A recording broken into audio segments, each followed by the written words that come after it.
इस फोटो को ध्यान से देखिए। ये सुप्रीम कोर्ट ऑफ इंडिया के जस्टिस है, नाम है पंकज मित्तल। उम्मीद है आप ये वीडियो पूरा देखेंगे। इनका एक बयान है जो अब काफी वायरल हो रहा है। ये कहते हैं कि यदि कोई एक पीढ़ी आरक्षण का लाभ लेकर जीवन स्तर बेहतर कर चुकी है तो उसकी अगली पीढ़ी को आरक्षण का लाभ नहीं मिलना चाहिए। जस्टिस पंकज मित्तल का यह बयान सोशल मीडिया पर वायरल हो रहा है और लोग कॉलेजियम सिस्टम पर सवाल उठा रहे हैं। लोगों ने क्या कुछ कहा और क्या सच में अब आरक्षण की जरूरत नहीं है, आइए आज के इस विश्लेषण में समझने की कोशिश करते हैं। जोहार, जय भीम, जय फुले, जय बिरसा, जय साहू, जय पेरियार, जय संविधान। आपको याद होगा साल 2024 में तत्कालीन भारत के मुख्य न्यायाधीश DY चंद्रचूड़ की अध्यक्षता वाली 7 न्यायाधीशों की पीठ ने इस बात पर फैसला सुनाया था कि आरक्षण के उद्देश्य से अनुसूचित जातियों और अनुसूचित जनजातियों का उपवर्गीकरण स्वीकार्य है या नहीं। यहाँ जस्टिस पंकज मित्तल ने मौजूदा आरक्षण नीति के तमाम पहलुओं पर विस्तार से प्रकाश डाला था। जस्टिस पंकज मित्तल ने कहा था कि आरक्षण नीति का पुनर्वलोकन करते हुए OBC, SC, ST के उत्थान के लिए अन्य तरीकों को अपनाने की जरूरत। उन्होंने जोर देकर कहा था कि आरक्षण का लाभ जाति की बजाय सामाजिक, आर्थिक और जीवन स्तर के आधार पर दिया जाए। इस पर उनका विशेष जोर था कि यदि कोई एक पीढ़ी आरक्षण का लाभ लेकर जीवन स्तर बेहतर कर चुका है तो उसकी अगली पीढ़ी को आरक्षण का लाभ नहीं मिलना चाहिए। न्यायाधीश पंकज मित्तल के मुताबिक आरक्षण सिर्फ पहली पीढ़ी को मिले, उसके बाद नहीं। इस फैसले के बाद सोशल मीडिया पर लोग अपनी अपनी राय रख रहे हैं और कॉलेजियम सिस्टम पर सवाल उठा रहे हैं, जिससे कुछ ही परिवार के लोग जज बन रहे हैं। जस्टिस पंकज मित्तल के बयान पर अपनी राय रखते हुए हितेश परमार लिखते हैं, यह अच्छा है। तब तो पहली पीढ़ी जो पंडिताई का काम करती थी तो दूसरी पीढ़ी सफाई का काम करेगी, और जो पहली पीढ़ी सफाई का काम करती थी उसे पुजारी बनने का हक मिल सकता है। काफी सही फैसला है, सैल्यूट है। अगर ऐसा हो जाए तो सारी समस्याएं ही खत्म हो जाएंगी। जय परशुराम। इंजीनियर अनिल कुमार राम ने लिखा, हमारे देश के 80% आबादी अभी भी गरीबी रेखा से नीचे की श्रेणी में है और 20% की आबादी के पास संपत्ति की ढेर है। इसलिए अभी आरक्षण के साथ छेड़छाड़ करना मतलब देश को नरक में ढकेलना जैसा होगा। एक यूजर ने इस फैसले को बकवास बताते हुए कहा, जब तक जाति तब तक आरक्षण होना ही चाहिए। धार्मिक वर्णवादी आधार पर कास्ट क्वालिफिकेशन के लिए जिम्मेदार लोगों से कोई अपेक्षा नहीं है। पहली पीढ़ी को आरक्षण मिलने के बाद क्या वो ब्राह्मण हो जाती है, जब शास्त्रों में लिखा है कि ज्ञानी ही ब्राह्मण है। फेसबुक पर भी लोगों ने तरह तरह की प्रतिक्रियाएं दी, एक नज़र उधर भी डालिए। ये बातें कॉलेजियम से रिजर्वेशन पाए लोगों से शुरू की जाए और इनको कॉलेजियम पुश्तैनी चाहिए। ऐसे न्यायाधीशों से न्याय की कोई गुंजाइश नहीं है। कॉलेजियम सिस्टम भी बंद हो।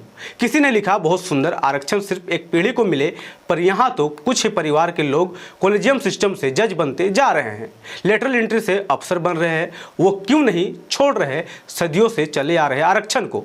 ऐसे एक या दो नहीं बल्कि भर भर के लोगों ने कॉलेजियम सिस्टम पर सवाल उठाया है। अब कॉलेजियम सिस्टम क्या होता है उसको मोटे मोटे तौर पर समझ लीजिए। कॉलेजियम सिस्टम भारत में सर्वोच्च न्यायालय और उच्च न्यायालयों के न्यायाधीशों के नियुक्ति और तबादलों की एक ऐसी प्रणाली है जिसमें न्यायपालिका स्वयं न्यायाधीशों का चयन करती है। इसका नेतृत्व भारत के मुख्य न्यायाधीश यानी CJI करते हैं और इसमें 4 अन्य वरिष्ठतम न्यायाधीश शामिल होते हैं। विवाद का सबसे बड़ा कारण यह है कि कॉलेजियम सिस्टम का उल्लेख संविधान में है ही नहीं, बल्कि सुप्रीम कोर्ट के फैसलों से विकसित हुआ है। यही कारण है कि भारत में कुछ ही परिवार के लोग सुप्रीम कोर्ट के जज बन रहे हैं। आंकड़ों के अनुसार उच्च न्यायपालिका यानी हायर जुडिशरी में 60% तक जज या वकील जज परिवारों से आते हैं, जिसे अंकल जज सिंड्रोम या भाई भतीजावाद के रूप में जाना जाता है।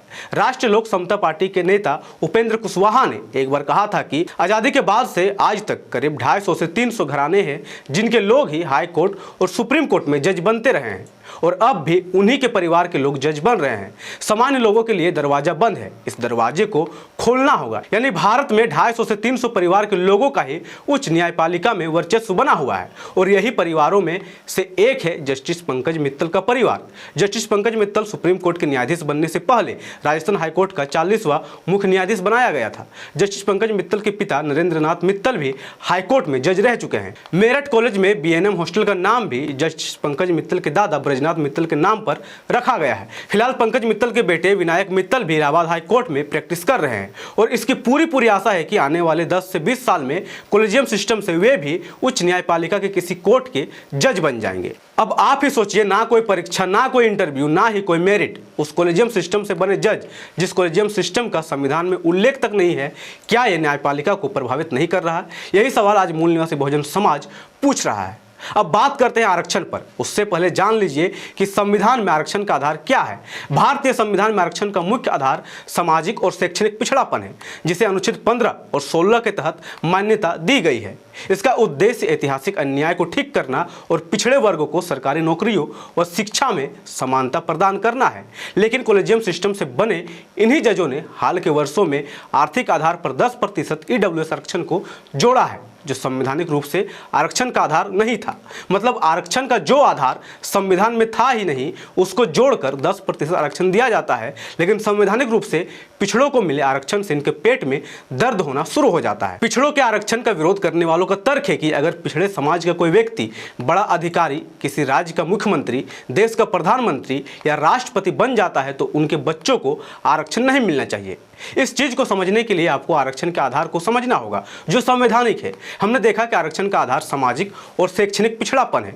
अब आप खुद से पूछिए, क्या पिछड़े समाज से आने वाला कोई अधिकारी, मुख्यमंत्री, प्रधानमंत्री या राष्ट्रपति जाति के कारण सामाजिक पिछड़ेपन का शिकार नहीं होता? इसका सबसे बड़ा उदाहरण हरियाणा कैडर के 2001 बैच के वरिष्ठ IPS अधिकारी वाई पूरन कुमार है, जिन्होंने 7 अक्टूबर 2025 को चंडीगढ़ स्थित अपने आवास पर सर्विस रिवॉल्वर से खुद को गोली मारकर आत्महत्या कर ली। सुसाइड नोट में उन्होंने जातिगत भेदभाव, मानसिक उत्पीड़न, अपमान और वरिष्ठ अधिकारियों द्वारा झूठे मामलों में फंसाने का आरोप लगाया था। वे पिछले 5 वर्षों से मानसिक दबाव में थे। आपको याद होगा, अखिलेश यादव जो उत्तर प्रदेश के मुख्यमंत्री रहे, उनके आवास को गंगा जल से शुद्ध किया गया। क्यों? क्योंकि वे पिछड़े वर्ग से आते हैं और यह बात अखिलेश यादव खुद कई बार उठा चुके हैं। राष्ट्रपति द्रौपदी मुर्मू को जगन्नाथ मंदिर के गर्भगृह में जाने से रोका गया, जिसके बाद यह सवाल उठाया गया कि क्या जनजातीय समाज से होने के कारण राष्ट्रपति को भी भेदभाव का सामना करना पड़ सकता है।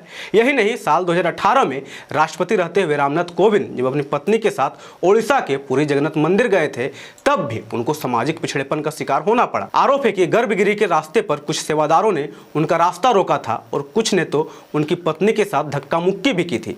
आपको याद होगा, देश के पूर्व CJI BR गवई पर कोर्ट रूम के अंदर उन पर जूता फेंकने की कोशिश किया गया और जाति के आधार पर उनका अपमान करते हुए कई पोस्ट किए गए। यहां तक कि UGC बिल के विरोध में उतरे अगली जातियों के लोगों ने प्रधानमंत्री मोदी को जाति सूचक शब्दों से अपमानित करते हुए कई पोस्ट किए। ये तमाम घटनाएं हमें याद दिलाती है कि आप सर्वोच्च पदों पर होते हुए भी सामाजिक पिछड़ेपन का शिकार होने से नहीं बच सकते। एक सवाल अपने आप से पूछिए कि क्या राष्ट्रपति, प्रधानमंत्री और मुख्यमंत्री के पद से भी बड़ा कोई पद है क्या? अगर नहीं, तो पिछड़े समाज से आने वाले व्यक्ति सर्वोच्च पदों पर होते हुए भी जाति के आधार पर सामाजिक पिछड़ेपन का शिकार हो रहे हैं, तो किस आधार पर आरक्षण हटाने की बात की जा रही है? जबकि आरक्षण का संवैधानिक आधार ही सामाजिक और शैक्षणिक पिछड़ापन है। इस पर अपनी राय नीचे कमेंट जरूर करें और वीडियो अच्छी लगे तो ज़्यादा से ज़्यादा शेयर कीजिए। धन्यवाद। जय संविधान, जय लोकतंत्र, जय भीम, जय मूल निवासी। MNT न्यूज़ नेटवर्क को सब्सक्राइब करें, लाइक और फॉलो करना ना भूलें। साथ ही बेल आइकॉन दबाकर जन जागृति की मुहिम में जुड़े रहें।